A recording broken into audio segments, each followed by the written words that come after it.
expand on how an artist and a brand has to extend their story through social media?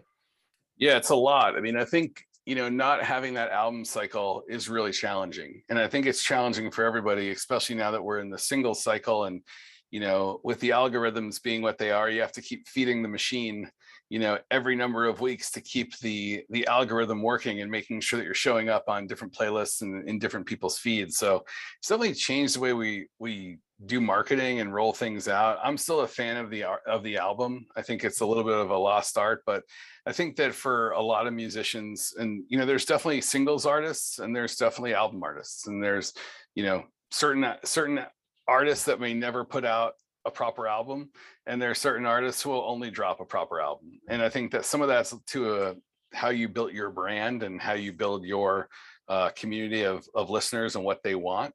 But it's definitely different. I think there's so much music coming so fast, it's hard to keep up. I mean, I work in the music industry. You guys are all in the music industry. There are so many like quote unquote surprise releases on a Friday that it's hard to keep up. And I'm in that group of people who know it's coming sometimes, and I still don't have time to listen to it. And so I think we've lost a little bit of that appointment listening. I think even from the fans, like we know an album came out, but we necessarily haven't made the time to listen to it. Sort of like the Netflix problem or the on-demand problem, where when you can just always watch it, there's never a need to watch it. It's just always going to be there. And I think that as a music fan is it's terribly frustrating to have so much music coming every week where you just can't get on top of it. And all of a sudden there's an artist that you really do like, that you want to support, and their album's been out for a month and you still haven't heard it because you haven't made that time. And now that we're spending so much time doing things like this on Zoom and when we finally get to the car, you're putting on things that you probably just want to hear, or you're just, randomly pressing play and see what the algorithm gives you. So it's hard. It's really, really hard. And I think that always on makes it harder too, for lack of a better word, that you have to keep churning things out. And you see the statistics on some of the platforms, so on Spotify where you stand at all times.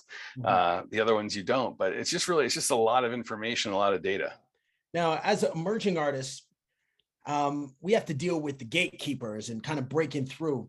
So what's your advice for how to work with gatekeepers and pitch music?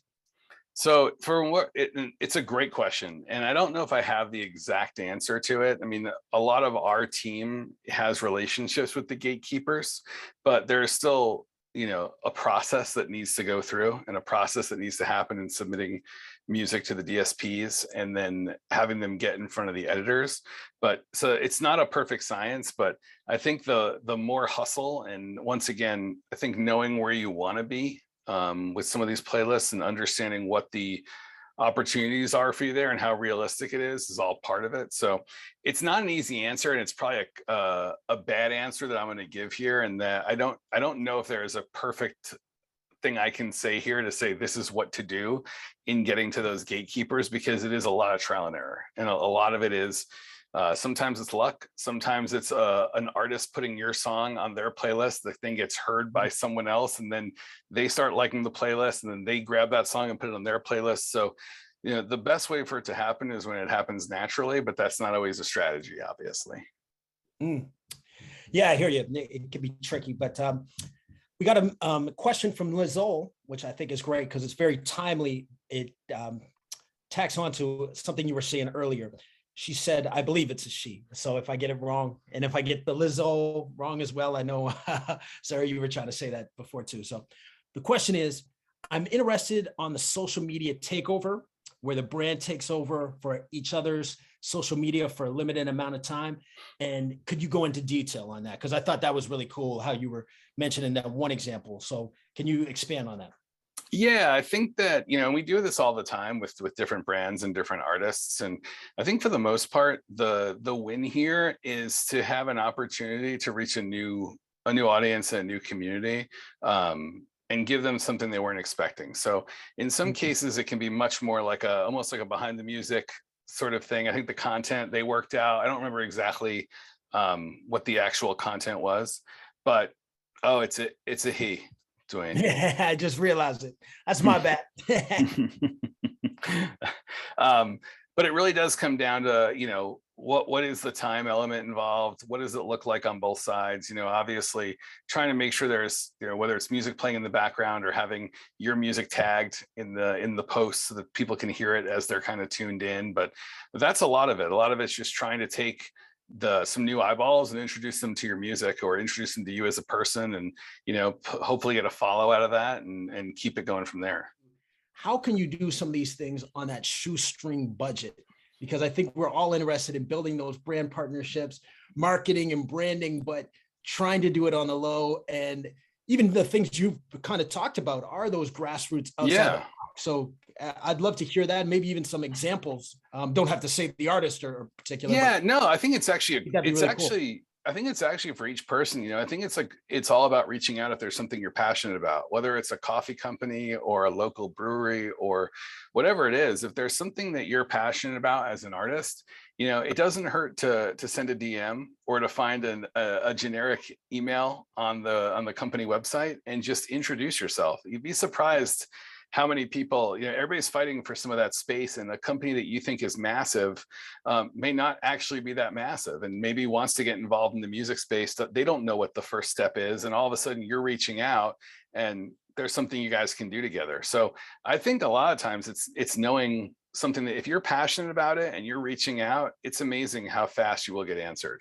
Maybe not with a massive corporation, but maybe something that's, bigger than you are as an artist. But if you have a pretty good social following and you've got engagement, just letting them check out what you're doing and starting a conversation, I think it's really natural, and I think it's actually relatively easy to do, and it's good practice of how you'd want to pitch yourself, and even throwing one crazy idea at them that could be really fun to execute.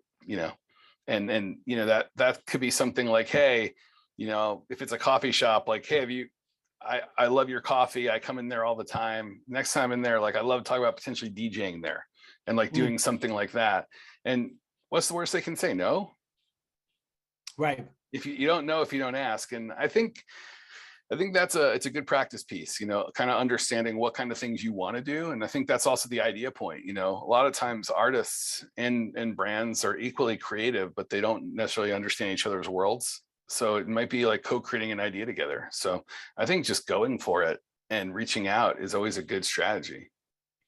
Oh, that's really cool. And I think, also what you mentioned is like those coffee shops or those local products, the smaller, like even craft beers or whatnot, realizing that you can get directly through to someone a lot easier these days now too. And that they might be open to those ideas. One thing we talked about for a second before we got on was like crop circles. Yes. So I wonder, like, just to get the brain rolling, like, what are some of these crazy things you've done as far as like, what's this crop circles about? And like, maybe some examples of those crazy marketing ideas that you've had to come up with. Yeah, every now and then clients will hit us up and say, hey, our artist has this idea. Can you guys do it? And usually we take a deep breath, we huddle as a team, and then figure out, can we do this? So 4 or 5 years ago now, maybe it's a little less than that, Panic at the Disco was planning a world tour announcement, and their managers reached out to us. We do a lot of work with Crush Management, and said, hey, the guys want to create a crop circle to use as a teaser video to announce that the tour is coming. And we were like, okay. And they're like, can you cut a crop circle? Like, can you go find a piece of farmland and actually go do this? And I remember Graham from my team getting off the phone, coming to my office and gathering a few people and saying, do we know anybody that works on a farm? And sure enough, someone in the office grew up in upstate New York. And she was like, I actually know a farmer. So within a few minutes, we called the farmer. We kind of told him the idea. He was like, can you send me a picture of and it was basically a Panic at the Disco logo, which is like an exclamation point in a circle and a triangle. And sure enough, within a couple of hours, the farmer was like, I can cut this. When do you want to do it? So we called back Crush. We said we can do it. And in a matter of a couple of days, we were in upstate New York with the guy plotting it out with a drone camera person and filming content to tease this tour announcement. And then the band loved it so much, they actually took some of that footage and put it in a video as well. So that's the kind of thing where, like, if you would have told us before we got that call that we could figure out how to cut a crop circle, we never would have done it. And I remember asking why actually do it? Why not fake it? Like, why not fake the crop circle? Like, you could fake that. And they were like, our fans are so rabid, they're going to go find it now. Like that's part of the whole journey for them, is that people are going to go find this crop circle, which they did. So it's really interesting and really fascinating. And it's things like that where it's just really fun, and it's definitely left of center, but I'm glad we did it. And it was a really cool learning experience.